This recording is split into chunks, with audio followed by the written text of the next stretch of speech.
You ask Tiger to solve. This deals with linear equations with one unknown. The final result is x equals 2. Let's solve it step by step. Simplify the expression. Break up the fraction. Find the greatest common factor of the numerator and denominator. Factor out and cancel the greatest common factor.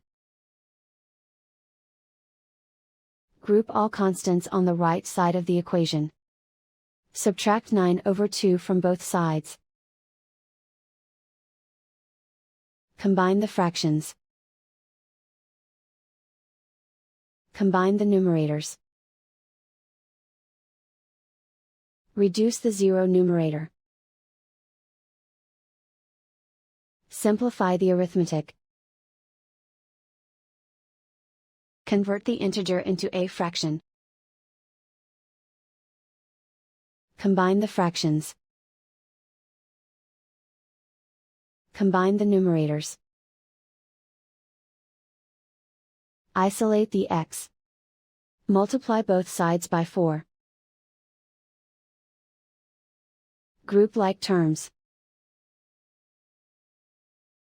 Multiply the coefficients.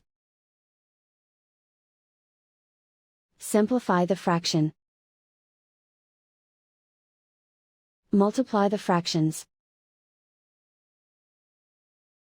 Find the greatest common factor of the numerator and denominator.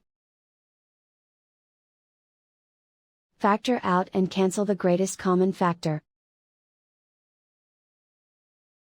And so the final result is x equals 2.